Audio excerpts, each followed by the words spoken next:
Tell us a little bit about you. You are a debut novelist. I think your book came out last year. My first book, The Cleaner, came out last June, and my new book, The Deceiver, came out just this past June, about 3 weeks ago. Yeah. Excellent. Okay.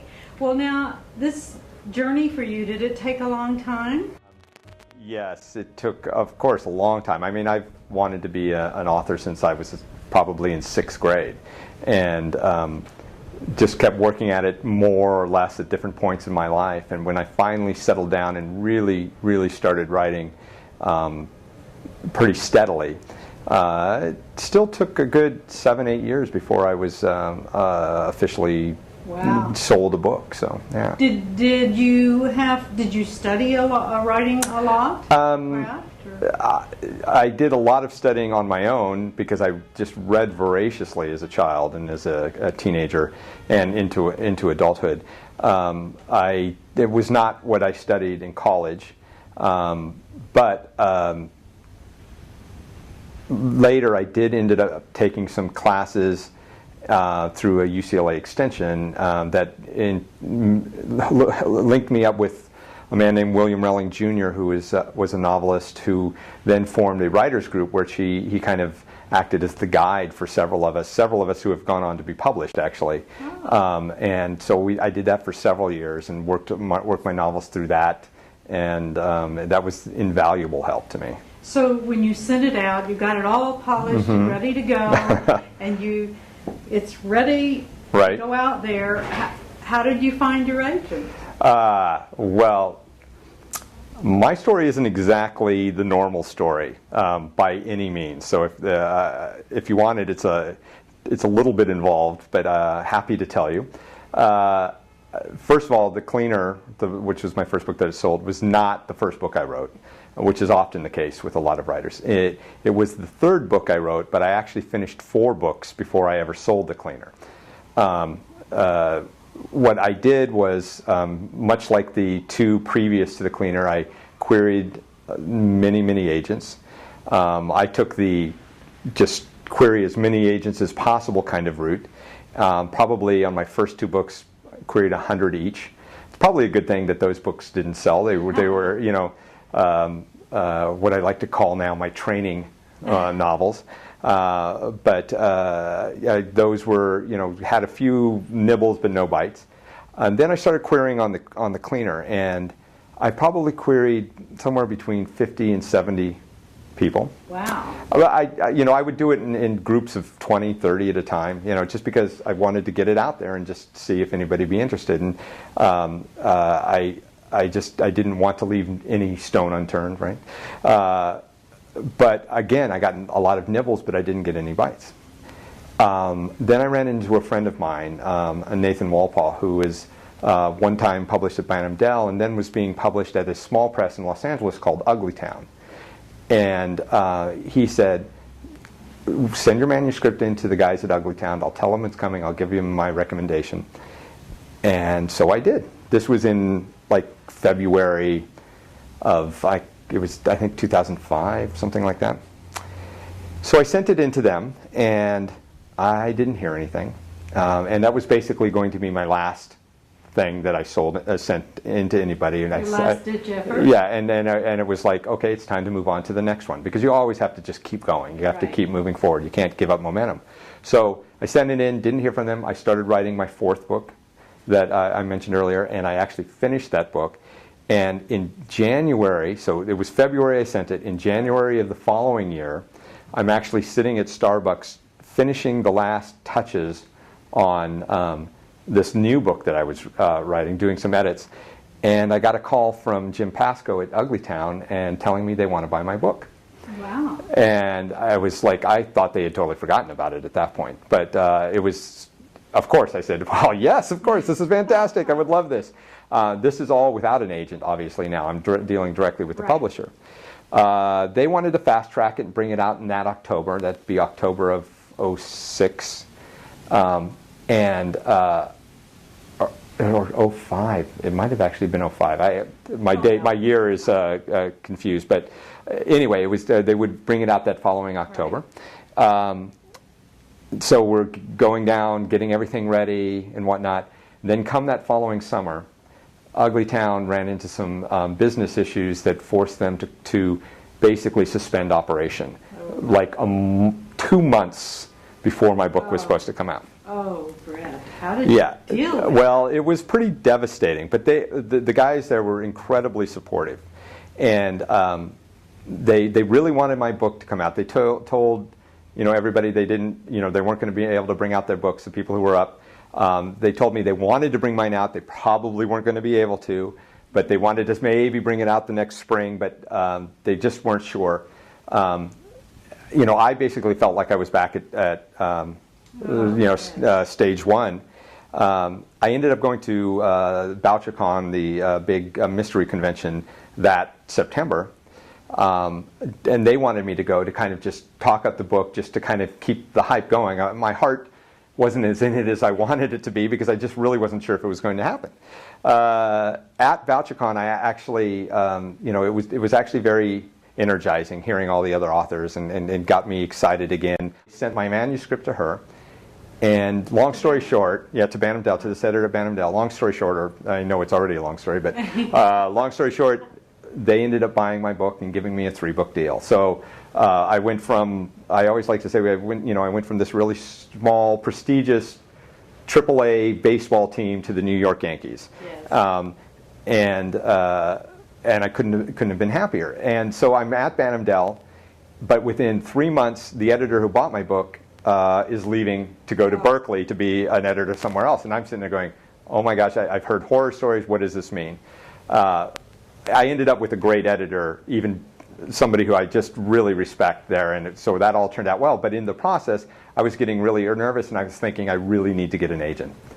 So I ended up calling Anne. She said, well, send me your manuscript. And I sent it to her. She said she'd get back to me in a week. She got back to me within 12 hours. She read my book and loved it and agreed on the spot to represent me. And tell us the storyline for the debut novel, and then I would like to hear the storyline for the Deceived. Sure, of course. Deceiver? The Deceived. Deceived. Deceived, right.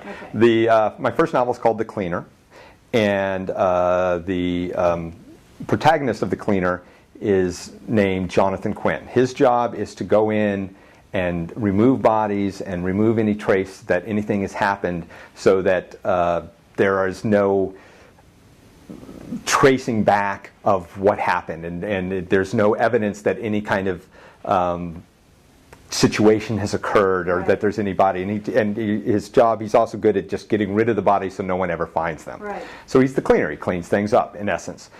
He works basically in the world of espionage, so he gets to travel around the world. He's got a lot of clients that like his services. He also does a little bit of surveillance work when necessary, kind of watching scenes just in case things go bad. He's on the spot to take care of it right away if that's the case.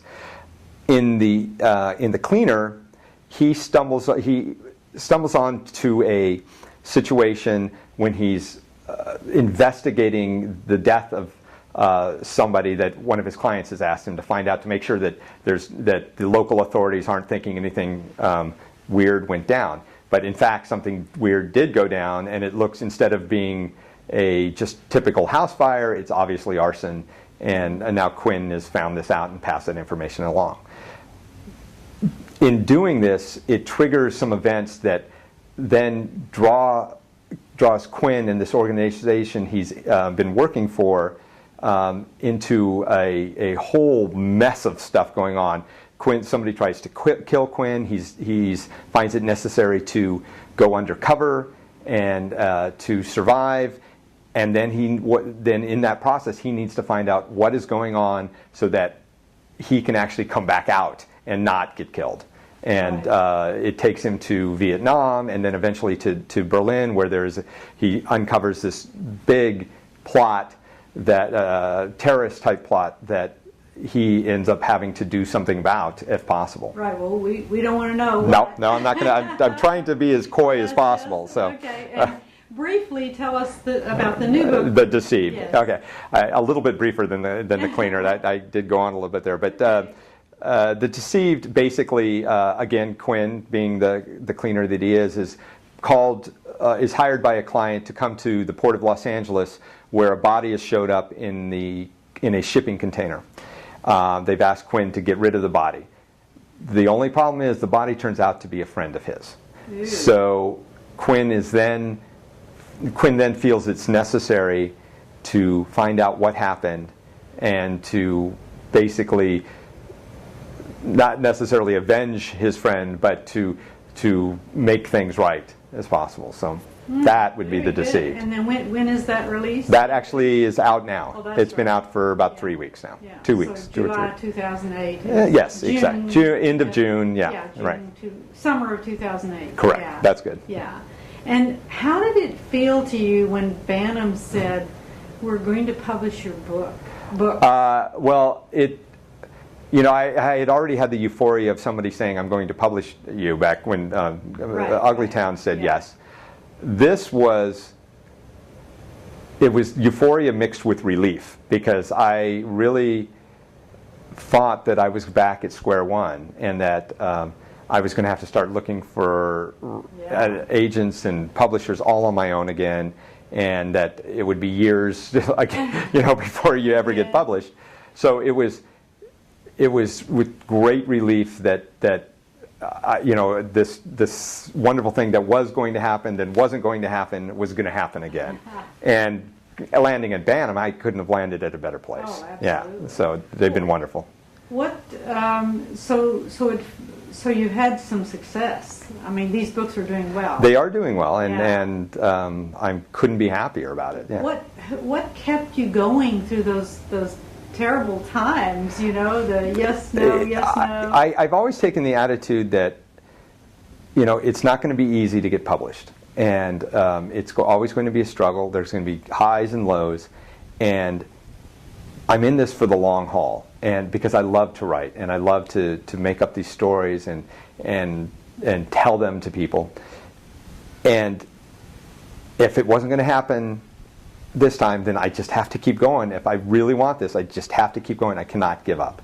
Right. It's much the same tactic I took when I was sending out dozens and dozens of query letters. Instead of getting mad every time I got a rejection from someone, I was just somebody else. I checked off the list and I moved on to the next one, because you couldn't get wrapped up in the negative of it. You had to keep saying, okay, well, that's somebody I don't have to worry about now.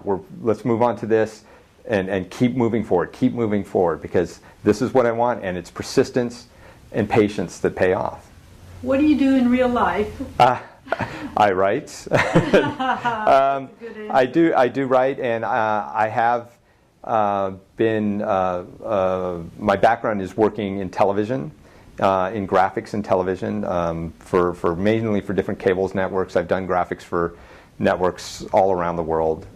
Basically, my job is a producer, which is like a project manager, working with designers and doing shoots and different things like that. That's my background.